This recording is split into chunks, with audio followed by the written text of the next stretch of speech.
Abarshahr was a Sasanian province in late antiquity that lay within the kust of Khorasan. The province bordered Media in the west, Hyrcania in the northwest, Margiana in the northeast, and Harev in the southeast. The governor of Abarshahr is attested to have held the unique title of kanarang, distinguished from the title of marzban given to governors of frontier provinces. Etymology. Several etymologies have been put forward as to the origin of the name of the province. During the Middle Ages, for example, Arab geographers stated that the name meant cloud city. It has also been interpreted to mean upper country. A more recent etymology that suggests that Abarshahr derives from Abarshahr, land of the Aparni, is considered the most accurate. History.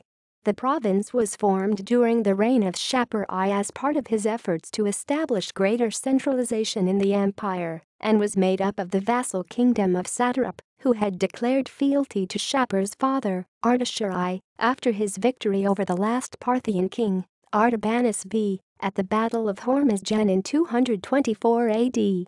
The city of Nishapur, Middle Persian, NWS2H2HPKR Good City of Shapur, was founded or rebuilt by Shapur I as the administrative capital of Abarshahr, close to the temple of Abarshahr, home to one of three great fires held sacred by Zoroastrians.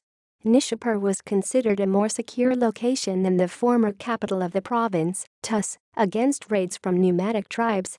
Margiana, a disciple of Mani, founder of Manichaeism, led a mission to Abarshahr accompanied by the Parthian prince Artaban and several others during the 260s. It is suggested that Artaban, as a Manichaean member of the Parthian elite, helped Margiana to preach amongst the Parthian nobility and spread Manichaeism. In 629, during the Sasanian civil war of 628 to 632, Abarshahr was briefly ruled by the Sasanian usurper Khosrau III. In 651, the last Sasanian king Yazdijerd III was murdered under the orders of his own general, Mahosuri, which marked the end of the Sasanian dynasty.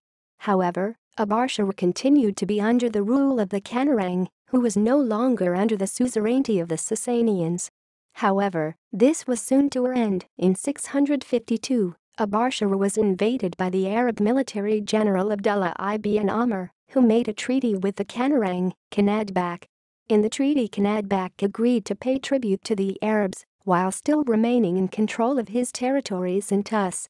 However, at the same time, the Karanids of Nishapur under Burzan Shah and Salwar Khan were threatening both Kanadbak and Abdullah, and managed to reclaim territory in Khorasan, which included cities such as Nishapur, which was once under their control. Abdullah then promised Kanadbak to give him back his lost territory in return for help against the Karanid rebels.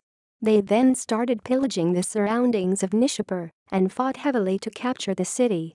Salwar then tried to make peace with Abdullah and told him that he would open the gates of Nishapur if the latter pardoned him.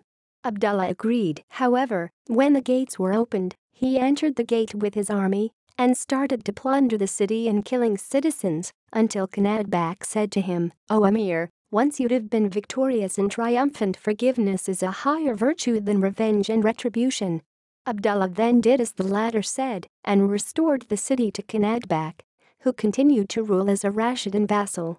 References. Sources. Gob, H. 1982. Abarshahr. Encyclopedia Iranica, Vol. I. Fask. 1. Page 67. Pershariati, Parvanat, 2008. Decline and Fall of the Sasanian Empire, the Sasanian-Parthian Confederacy and the Arab Conquest of Iran. London and New York, I.B. Tauris. ISBN 978-1-84511 645-3.